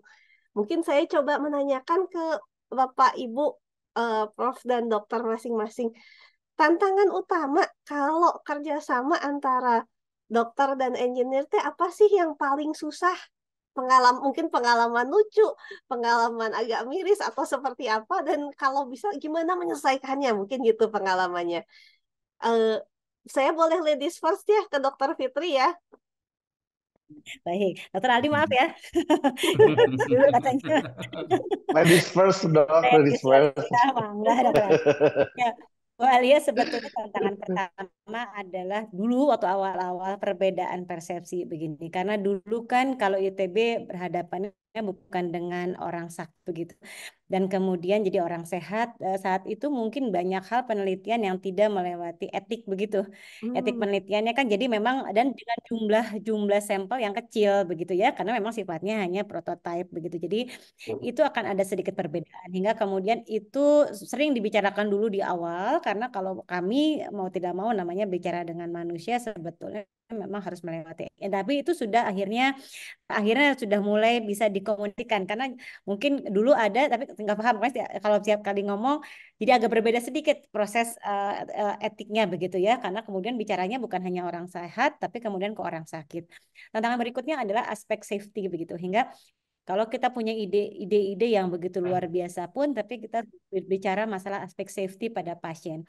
Seperti dulu ya, Prof. Supri ya, waktu kita bicara disfagia pada fase akut, kita bicara sangat kuat dengan bagian neurologi gitu. Apakah boleh masuk di fase-fase akut, bagaimana keamanannya, hingga kita juga mengajak mereka tadi kembali ini adalah multi-gen, bagaimana keamanannya. Kami mungkin bukan DPJP atau penanggung jawab dari pasien stroke fase akut, itu adalah dokter neuro, maka kemudian tentunya kontribusi mereka, kompetensinya sangat diperlukan untuk menentukan mana yang aman hingga tidak mengganggu proses penyembuhan. Nah, hal-hal itu atau mungkin dengan dokter Aldi, nanti mungkin dok ya, kalau kita bicara ortopedis, jauh mana sih kalau kita mau tahu teknologi rehabnya, dokter Aldi punya program apa. Nah, itu kerjasama itu yang komunikasi yang sebetulnya tantangannya gitu ya. Tadi seperti tadi yang sudah seperti video yang sebutkan, nomor satu adalah karena kita sibuk semua hingga mencari waktu itu menjadi sulit. Tapi insya Allah dengan adanya Zoom seperti ini sih tidak sesulit dulu gitu, hingga kemudian itu bisa teratasi. Aspek komunikasi terkait bagaimana etik juga teratasi. Sampel penelitian yang dulu mungkin kalau di engineering rata-rata nggak terlalu banyak Ibu ya, tapi kalau kita bicara statistiknya kedokteran bla bla bla ternyata harusnya 30, 40, 50 begitu baru dia valid. Itu jadi tantangan baru, itu kemudian juga jadi berkembang kembali. Berikutnya tantangannya adalah mungkin terkait tadi aspek kita pernah ngobrol Prof. Supri ya, developingnya kemudian menjadi suatu produk ya. Itu kan nggak mudah. Jadi dari mulai prototype kemudian jadi sudah ada nih bayangannya, kita mau develop lagi ternyata secara birokrasi kadang ada permasalahan kayak seperti itu. Tapi saya pikir hal-hal seperti itu harus kita jalani. Saya pikir dan yang jadi saya pikir dengan kerjasama yang lebih kuat kita bisa membuat suatu bentuk apa namanya ya. Tadi kan publikasi sudah bersama, kebijakannya menjadi lebih kuat. Itu yang penting kan, jadi harus mengapa ya, sesuatu itu supaya menjadi suatu kebijakan yang besar begitu. Kebijakan nasional tentu dimulai dari yang kecil begitu. Hingga kemudian tidak cukup dari saintis saja, dari peneliti yang kemudian atau kami praktisi profesi di kedokteran yang harus bekerja sama. Tentunya maunya saya ujungnya adalah pemegang kebijakan pemerintah memahami begitu kebutuhan kita apa.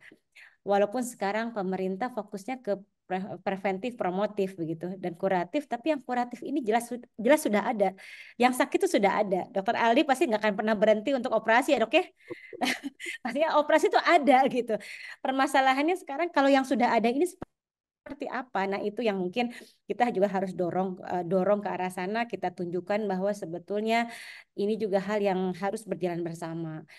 Itu tantangannya Bu Alia gitu kadang-kadang, karena masih fokus kita sebagai negara berkembang masih di preventif promotif sekarang begitu ya. Memang betul preventif promotif betul, itu betul mengurangi pasien begitu ya, mengurangi orang yang kesakitan, angka kesakitan begitu. Tapi yang sudah sakit ini harus bagaimana hingga kemudian dia tidak menjadi beban ekonomi. Nah itu kan penelitian kita menjadi akan sangat luas banget gitu. Jadi saya sih mendorong sekali Bu Alia, walaupun tantangannya banyak, tapi saya pikir dengan terbukanya ini ya Prof. Supri, mungkin dari awal kita sudah kerja sama dulu, mungkin dengan di sini banyak sekali para staf ITB dari mulai satu ke satu, tantangannya banyak, makin lama jalannya semakin jelas begitu. Gitu. Itu aja, mudah-mudahan sih tantangannya diperkecil. Kayak tadi misalnya, ternyata ini diperiksa di orang sehat begini, di orang sakit ternyata lain. Ada tantangannya gitu ya. Contoh kemarin yang nanomaterial juga Prof. Supri saya pernah coba ya. Pada saat dicoba kan baik, 1-2, ternyata setelah sekian kali gerakan putus-putus gitu. Atau apa, jadi harus di-adjust lagi. Nah hal-hal seperti tadi, contoh yang gate analyzer, elektrodnya itunya jadi saya selepas setengah jalan jadi nggak firm gitu, jadi itu juga jadi nggak continue gitu, continuity terkait pengambilan data itu juga yang sekarang challenge yang sekarang boleh dimunculkan pada saat kita kemarin beberapa usulan penelitian bagaimana menjaga bank data yang besar ini. Betul. Kita sekarang rencananya akan membuat satu bank data besar, semua begitu data-datanya, karena tadi Dr. Aldi bilang kita ke arah AI begitu, kita perlu data-data yang besar, keamanannya gimana, nyimpennya, nah itu tantangan lagi begitu ya, challenge lagi. Tapi yang penting kita melangkah, langkah kecil mudah-mudahan menjadi langkah yang lebih besar. Itu dari saya mungkin Walia, terima kasih. Siap, terima kasih Dokter Fitri. Benar banget ini masalah data. Kalau dokter nanti bingung nyimpennya, nah ini gunanya kerjasama dengan ITB ya. Tapi saya kerasa banget yang tadi dibilang, oh kalau yang ITB biasa meriksa ke yang sehat gitu. Karena misalnya mahasiswa saya bikin alat mengukur glukosa darah non-invasif. Terus dicobanya ke teman-temannya. Ya usianya semuanya 18 ke 23 tahun sehat semua kan gulanya. Bu, gulanya nggak ada yang tinggi, nggak ada yang rendah. Iya. Jadi memang perlu banget nih kerjasama dengan dokter. Dengan kesehatan. Siap. Terima kasih Dokter Fitri. Barangkali saya ke yang senior sekarang. Prof. Supri. Dokter Aldi terakhir nggak apa-apa ya. Dokter Aldi dulu nggak apa-apa, Bu. Gitu. Biar ganti-ganti Siap, dokter engineering dokter gitu. Ya. Oke, terima kasih. Jadi dari saya ini pengalaman juga. Yang pertama memang warna ya yang memahami tentang sistem yang berhubungan human mungkin kalau di ITB itu di tahun-tahun 90-an belum terlalu banyak. Salah satunya waktu saya S3 diminta ke arah bidang-bidang medical, saya nggak ada background sama sekali. Jadi istilah anatomi itu satu pun nggak pernah tahu kecuali dari dasar biologi saja. Nah, era sekarang sudah mulai banyak perkuliahan yang diarahkan mahasiswa kami mulai mengenal bagaimana yang disebut sistem yang terkait tentang bio-human system. Yang pertama sehingga beberapa terminologi sedikitlah lebih akrab di situ. Kedua juga bagi kami di engineering, kalau saya bercanda dengan mahasiswa di kelas, maka engineering itu tidak mudah karena kalau kita lihat bagian organ kepala aja, dari atas mata ke atas ada ahli dokter yang berhubungan ahli syaraf di situ. Kemudian pindah ke dekat telinga ada lagi ahli THT di situ. Perlu perangkatnya khusus lagi. Kemudian pindah ke mata ada lagi ahli mata. Sehingga memang tantangannya nggak mudah. Kemudian saya cari lagi dari mata sampai ke dagu ada fakultas sendiri, fakultas kedokteran gigi dan mulut. Jadi itu adalah membuat tantangannya adalah bahwa setiap sub bidang itu punya satu terminologi yang sangat spesifik. Tapi alhamdulillah dari perjalanan waktu walaupun tadi masih sifatnya spot pengembangan, perlahan-lahan nampaknya kita makin yakin bahwa dengan pola-pola yang lebih masif dengan interaksi komunikasi, maka hal-hal yang sifatnya menjadi hambatan mudah-mudahan menjadi satu peluang di situ. Tantangan tentunya menjadi hal yang tidak mudah karena ini juga mengkaitkan dengan bidang multidisiplin yang istilahnya itu banyak hal yang memang diminta misalkan mahasiswa untuk senang belajar di situ. Tapi pengalaman juga perlahan-lahan makin banyak juga lulusan-lulusan sehingga tentunya adalah dari pengalaman selama ini rasanya memang eranya walaupun kita mungkin terlambat ya. Saya sebut terlambat karena memang yang saya rasakan 10 tahun yang lalu 10 tahun yang lalu ya di Eropa sekarang ada semua di sini. Sehingga rasanya dengan kemampuan yang ada mudah-mudahan juga tidak mempersulit lah gitu. Artinya juga terbukti bahwa makin banyak alumni yang bisa mampu menghasilkan hasil-hasil penelitian dalam bentuk penelitian S1, S2, S3 yang terkait bidang teknologi kesehatan di situ. Kemudian kesempatan untuk berinteraksi sekarang juga terbuka luas. Jadi terbuka luas sehingga banyak hal yang bisa dipilih. Jadi tentunya concern kita juga akan mempertimbangkan hal-hal yang kadang teknologi kesehatan itu mungkin kita kelewat aja gitu. Ada hal-hal yang kadang saya terkejut juga kita nggak kepikir itu diperlukan, malah diperlukan. Nah, dengan pemahaman kita biasa ke istilah industri misalkan, kita bisa adopt ya untuk keperluan ke medis di situ. Jadi hal-hal itu yang kadang malah muncul dengan hasil komunikasi. komunikasi itu. Jadi tadi yang disampaikan Dr. Aldi misalkan bagaimana untuk bisa mengintip ya bagian lutut pada operasi. Itu kan sebenarnya kan kamera sistem seperti apa di situ. Nah, bagaimana memindahkan kamera yang sekarang biasa dipakai smartphone menjadi endoskopi kamera, ilmu lagi di situ.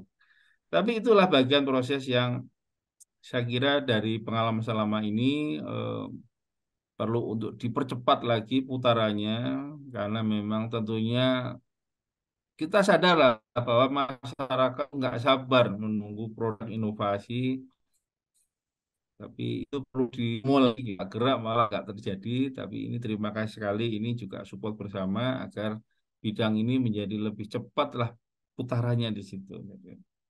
Itu mungkin dari saya, Bu Alia. Siap, amin Pak. Jadi kita kok mesti komunikasi dan akselerasi ya. Nah ini monggo Dokter Aldi. Siap, terima kasih kesempatannya Mbak Alia. Ya, tantangan dan hambatan juga ya mungkin ya. Itu pertama itu adalah tambahan apa namanya setuju nih.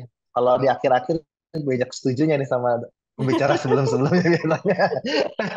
Jadi waktu dan komunikasi ya karena ya semua peneliti walaupun disiplin pasti memiliki kesibukannya masing-masing ya dan itu saling mungkin kesulitan kita untuk menemukan waktu dan komunikasi yang baik ya. Tapi ya saya pikir dengan sekarang Zoom dan lain-lain itu akan terpecahkan ya.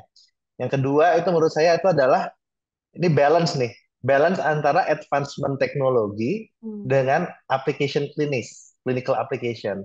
Kadang kita seorang klinisi pengen udahlah sederhana aja ya Pak, yang penting bisa dipakai gitu kan ya. Sedangkan dari aspek teknologi enggak dong, mesti yang paling sophisticated gitu kan ya. Nah, saya pikir ini yang balance ini yang saya pikir harus kita komunikasikan supaya apa namanya, at least segera untuk dapat diaplikasikan apa namanya dan kemudian mungkin kita bisa develop day by day ataupun year by year gitu annually supaya alat itu tetap secara kontinu dapat berkembang seperti itu. Yang penting apa namanya aplikasi ke apa namanya ke klinisnya itu dari kami itu bisa langsung digunakan seperti itu ya. Kemudian yang ketiga itu adalah harapannya tidak end di prototype ya. Jadi ada proses hilirisasi di sini, ada proses apa ya? Kita harus mencari mitra bersama nih, gitu kan? Mitra bersama supaya setelah diciptakan, diaplikasikan, kemudian dipropagandakan, dimultiplikasi dan dipakai oleh apa namanya klinisi-klinisi lain lebih banyak lagi. Nah sehingga saya pikir benar apa yang dikatakan oleh Prof. Supri bahwa tidak hanya research saja base-nya, tetapi harus inovasi dari sini. Kita harus dapat menginvite apa namanya mitra-mitra bisnis ya tentunya yang mengincar kita dan kita bisa mempromosikan seperti itu, mempromosikan apa output-output atau hasil-hasil yang telah kita capai gitu ya.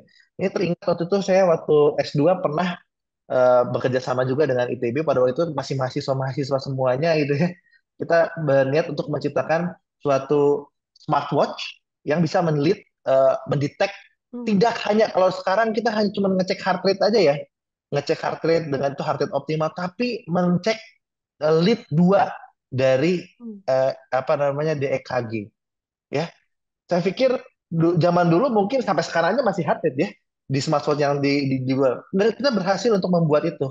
Kita bisa melihat apa namanya EKG secara real time dengan apa namanya dengan adanya sensor yang kita letakkan di apa namanya di area jantung seperti itu dan itu terproyeksikan di dalam smartwatch. Dan kemudian tidak hanya itu, kita sinkronisasi dengan resonansi ataupun dengan frekuensi yang diciptakan oleh lagu sehingga kita match-kan sehingga akan keluarlah lagu-lagu pilihan yang dapat meningkatkan heart rate mencapai optimal heart rate. Seperti itu. Tetapi sayangnya itu hanya produk-produk prototipe yang akhirnya hasilnya nanti hanya untuk diperlombakan atau untuk jadi penelitian, tidak sampai ke hilirisasi. Sampai akhirnya smartwatch tersebut sekarang udah ada di mana-mana gitu ya. Seperti itu. Jadi akhirnya terlambat lagi seperti itu kan ya. Nah, jadi makanya kita harus segera menggait mitra bisnis mengikut mungkin mempromosikannya dengan mengikut lomba-lomba yang diadakan oleh Kemenkes, Kemensesdikti, BRIN dan lain-lain sehingga mereka tahu apa yang kita ciptakan dan ini aplikasi klinisnya seperti apa dan kita lihatkan itu kepada mereka semua sehingga kita dapat interest dari para mitra-mitra kita. Ya, mungkin itu tambahan dari saya dan Mbak Arya dan Prof. Ini saya ngobrol-ngobrol gini aja langsung ketemu ide baru nih, ngobrol-ngobrol sama Pak Supri nanti. Ya karena jujur saja tadi banyak sekali artroskopi yang alat kamera-kamera yang yang itu harus masuk ke kamar operasi, Mbak Arya. Ya, jadi pasien harus dibius, apakah regional anestesi atau general anestesi. Kalau memang fungsinya untuk rekonstruksi ligamen, untuk memperbaiki bantalan, saya pikir oke-oke aja masuk ke kamar operasi. Tapi kalau kita bisa menciptakan pin yang berfungsi untuk bisa mensensor atau merekam atau visualisasikan struktur yang berada di dalam sendi dan jika kita hanya ingin menyuntikkan, jika kita ingin melakukan sampling atau loose bodies atau biopsi, saya pikir itu jadi inovasi lagi apabila itu proyeksinya nanti bukan ke laptop tapi ke gadget kita misalnya seperti itu atau ke iPad kita.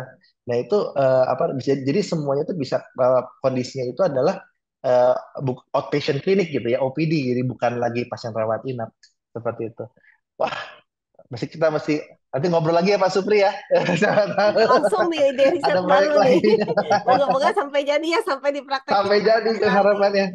Amin ya. Jadi ini memang betul banget sih trade off antara canggih dan applicable ini ya. Kalau dosen disuruh terbitkan jurnal yang Q1 itu, yang engineering dia minta yang canggih-canggih. Padahal kadang-kadang yang dibutuhkan mungkin yang seperti apa? Nah, mencari pasnya itu ya balance-nya. Balance ya. Siap. Nah, terima kasih Mbak Arya. Terima kasih banyak. Prof Fitri, sampai Prof Supri dan kalau nggak kalau terlalu canggih nanti nggak nyampe-nyampe ya Dok ya. Oke, siap. Terima kasih. Nah, ini barangkali apakah sudah ada pertanyaan barangkali dari rekan-rekan yang ada di Zoom? Bisa raise hand jika ada pertanyaan. Wah, ini pada malu-malu. Boleh mewakili nih. Oh, gimana? Boleh mewakili nggak Mbak Alia nih? Gimana pertanyaannya? Yang nanya ini soalnya narasumbernya. Kebanyakan dokter nih. Saya nanyanya ke Mbak Alia tentunya. Aduh, oke Dok. Jadi Mbak Alia, dokter atau yang ingin mengambil magister teknologi kesehatan ini tapi bukan lewat jalur Unpad tapi lewat jalur ITB nih. Betul. Gitu Mbak Alia ya. Kira-kira prosesnya seperti apa?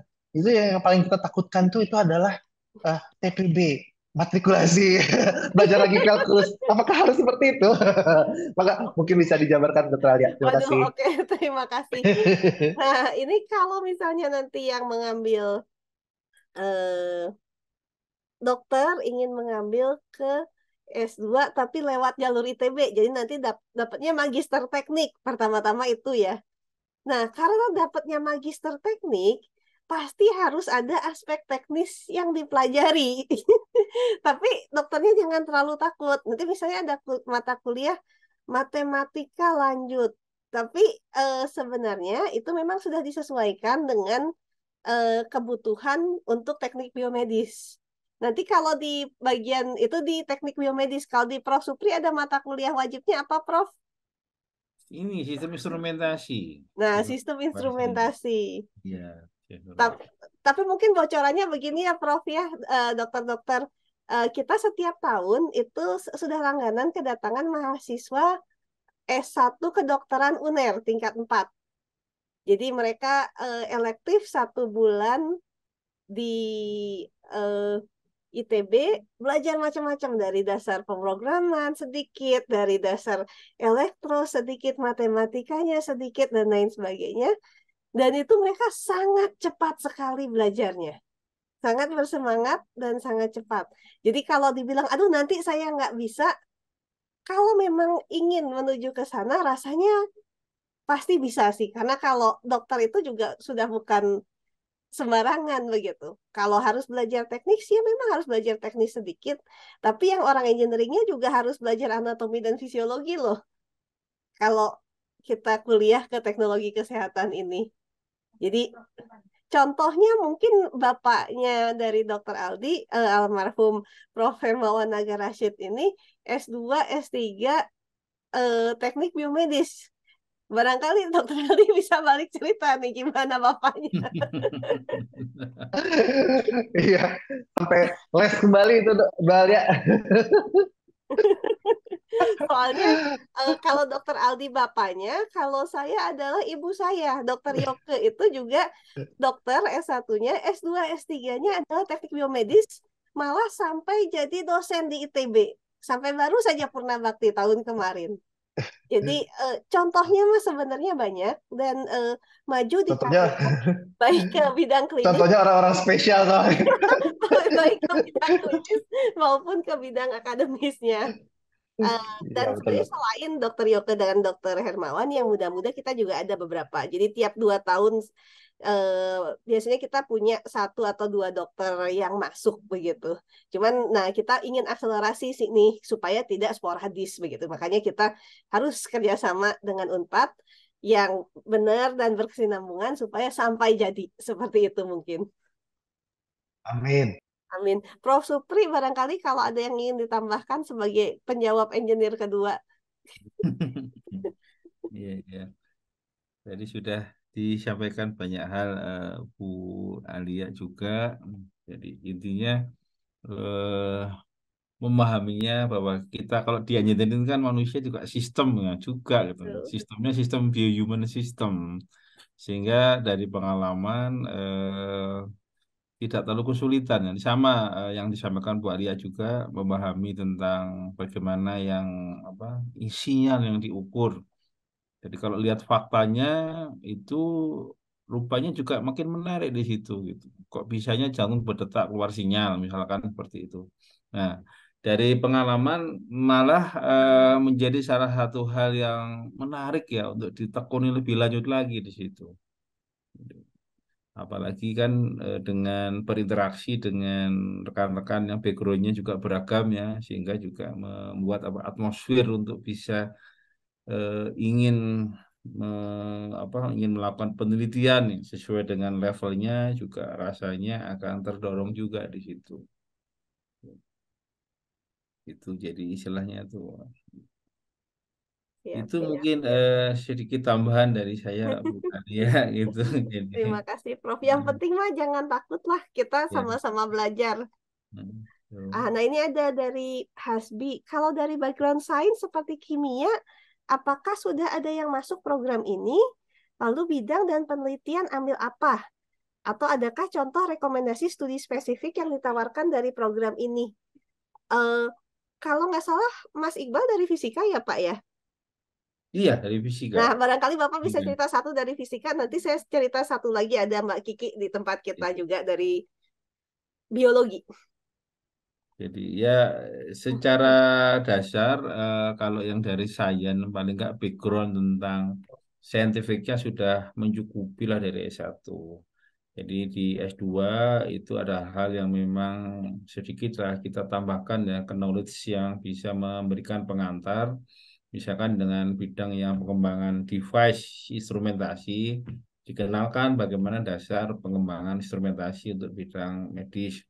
Kita ada beberapa perkuliahan, jadi kalau di S2 itu kan perkuliahannya juga kita kaya kan dengan modal-modal tugas yang tidak hanya ngerjain ujian di kelas gitu, karena kita memberikan suatu step ya bagaimana mulai mampu untuk memahami digital literasi itu yang paling penting itu.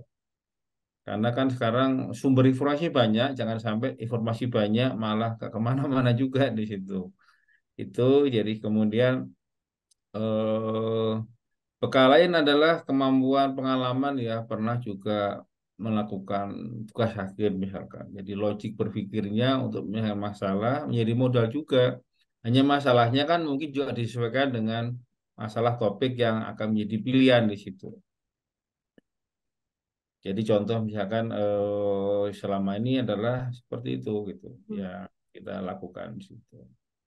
Siap. Itu mungkin sedikit dari saya, Bu Alia. Ya, terima kasih. Nah, ini kami juga punya satu mahasiswa, aduh saya lupa Nah, Kiki itu dari fisika atau dari biologi ya, tapi pokoknya sains. Tapi cocok dengan kimia sepertinya. Kiki sekarang sudah masuk semester kedua. Waktu itu belum kerjasama dengan Unpad programnya, tapi masuk ke teknik biomedis di elektro. Sekarang sedang mengerjakan awal tesisnya untuk biosensor. Jadi dia membuat biosensor bentuknya kayak strip kain atau kertas kecil seperti itu yang bisa mendeteksi troponin sebagai indikator dari serangan jantung. Jadi kalau biasanya indikator serangan jantungnya itu lama pakai ELISA reader. Bisa kalau nggak salah dikasih tahu saya itu sehari. Bener nggak tahu nih Dokter Fitri sama Dokter Aldi ya. Nah kalau yang punyanya dia dalam hitungan menit ke jam itu nanti bisa langsung terdeteksi. Sehingga misalnya kalau di IGD proses konfirmasi bahwa dia serangan jantungnya menjadi cepat. Dan itu memang banyak memakai pengetahuan yang sifatnya fisika dan kimia. Jadi jangan khawatir kalau yang kimia pasti ada juga slotnya. Ya mungkin menambahkan bahwa dia waktu kita rapat kemarin itu kan memang ada di Fakultas Kedokteran juga ada yang Departemen Ilmu Kedokteran Dasar begitu. Di situ kan ada part kimianya, ada part biokimianya begitu. Jadi sudah tidak, saya pikir banyak hal yang memang masih bisa di apa namanya elaborasi begitu. Ya dari antara kedokteran dengan teknologi begitu. Khususnya kimia ya, kimia maksud saya. Kan di situ ada biokimia juga gitu kayak tadi. Jadi nanti kita mungkin juga ya, jadi bukan ke rehab medik, bukan ke ortopedi, mungkin nanti kalau sangat akhirnya jadi ke arah kimia, mungkin nanti bekerja samanya dengan dokter-dokter di Departemen Ilmu Kedokteran Dasar begitu. Iya. Iya betul, mungkin karena sekarang kelihatannya yang rehab semua gitu ya dok ya, tapi sebenarnya ini kita seminarnya kita rencananya berseri, jadi nanti setiap 2 minggu akan ada, jadi 2 minggu lagi kita ada lagi, itu dengan tema yang berbeda-beda, karena memang health technology itu luas sekali, ada yang hubungannya sama mekanik-mekanik, sama listrik-listrik, sama kimia-kimia, dan itu kita semuanya ada. Jadi walaupun kita tadi cerita ada 3 prodi utama, mesin, elektro, sama instrumentasi kontrol, sebenarnya kita juga kerjasama dengan kimia, dengan biologi, dengan farmasi, dengan kedokterannya. Jadi sebenarnya sangat luas sekali semuanya networknya berjalan. Mungkin seperti itu. Terima kasih. Barangkali waktunya ternyata udah hampir jam 3 juga nih. Barangkali jika ada satu pertanyaan lagi dari teman-teman yang di audiens.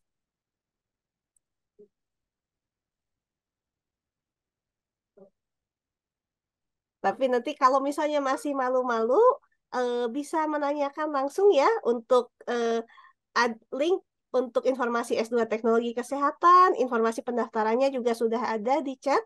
Nanti kepada peserta yang sudah absen juga akan dikirimkan informasi ini dan sertifikat.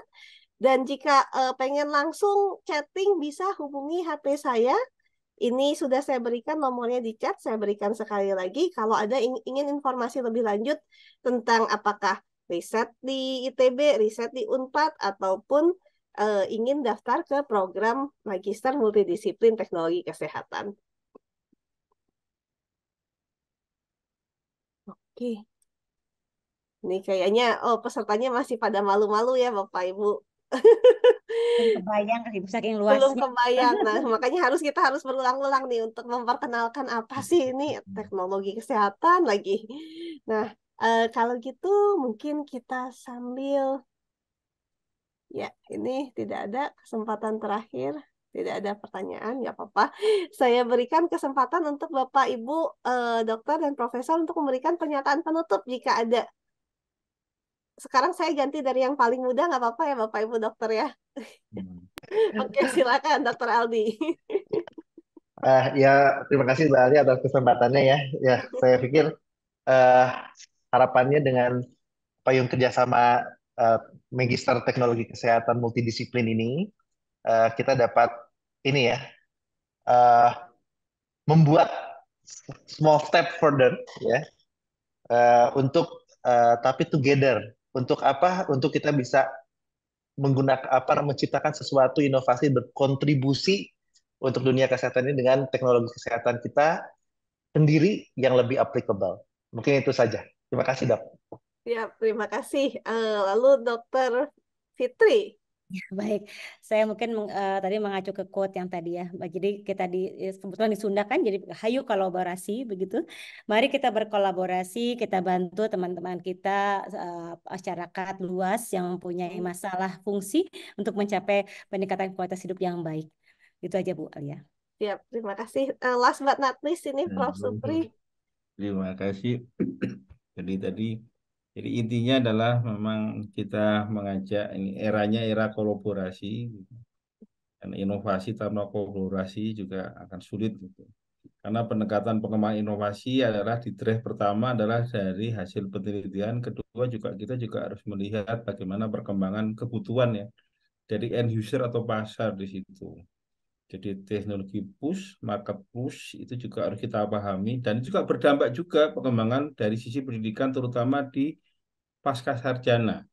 Ini salah satu contoh yang arahannya adalah bahwa pengembangan pendidikan yang memang didrive oleh juga kebutuhan dari end user juga di situ. Jadi istilahnya kita mengamalkan ilmu secara konsep teknologinya, suatu hal yang sangat mulia karena kita berharap juga supaya juga hidup makin baik, makin sehat di situ. Jadi tidak hanya sekolah di dalam meneliti, tapi juga punya amalan rasanya hasil dari produk inovasinya, apalagi memang betul-betul juga berdampak dan juga bisa menjadi bagian karir karena juga didorong sekarang para alumni muda untuk bisa berkembang ke arah dari mulai startup skala yang awal sampai ke level yang lebih tinggi lagi. Jadi itu sudah bukan menjadi satu hanya jargon, tapi memang didorong lebih maksimal lagi karena itulah menjadi ujung tombak ya ke depan bagi pengembangan terutama teknologi kesehatan yang memang hasilnya dari hasil itu. Ini para lulusan kemudian berpikir punya inovasi, punya startup, itulah yang saya kira menjadi andalan ya bagi Indonesia agar kita mulai berkurang ya ketergantungan terhadap produk-produk dari import ya untuk teknologi yang mensupport bidang kesehatan. Itu mungkin dari saya, Bu Alia. Amin, terima kasih. Ini roundup yang bagus sekali ya. Jadi kita harus bersama-sama menanamkan dan mungkin menebarkan persepsi juga pentingnya teknologi kesehatan di Indonesia. Lalu kita bekerja bersama-sama yang berkesinambungan dengan balance antara kita mau yang canggih sama yang applicable supaya nanti inovasinya sampai ke hilir bisa berguna bagi seluruh masyarakat di Indonesia. Oke, sebelum saya tutup karena kita ini ya jika Bapak Ibu rekan-rekan ada yang berkenan menyalakan kamera, kita akan coba sesi foto bersama. Mohon bantuannya jika ada yang bisa menyalakan kamera, dinyalakan kameranya. Nah, ini sudah mulai ada beberapa yang kameranya mulai nyala. Bapak Ibu, jika ada kameranya yang bisa dinyalakan, rekan-rekan, teman-teman, Bapak Ibu dokter, nah ini sudah mulai ada lagi. Ya.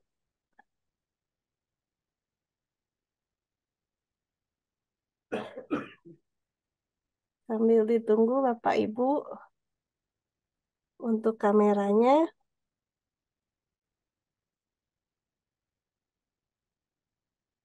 Oke.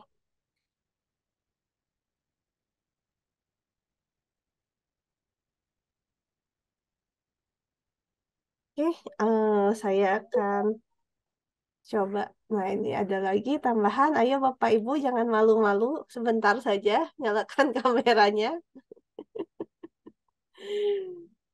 Oke, saya akan ambil gambar pertama. 1, 2, 3. Lalu saya ke halaman kedua. Oke, 1, 2, 3. Oke, ini ada yang di kamar operasi. Bapak Ibu dokter. Oke, saya masukkan lagi gambarnya ya. Oke, 1, 2. Ini saya nunggu yang masih gambarnya. Oh, belum. Enggak. Oke, 1, 2, 3. Oke, terima kasih banyak Bapak Ibu. Kami terima kasih pada semua narasumber dan Bapak Ibu, rekan-rekan teman-teman yang sudah datang, meluangkan waktu untuk hari Sabtu sorenya. Nanti kami akan kirimkan juga seri berikutnya. Semoga tidak bosan mengikuti webinar ITB Unpad Health Technology Series. Wassalamualaikum warahmatullahi wabarakatuh. Terima kasih. Selamat sore. Selamat sore, hatur nuhun. Pamit Hatur dulu. nuhun. Pamit dulu. Terima kasih semua. Selamat sore.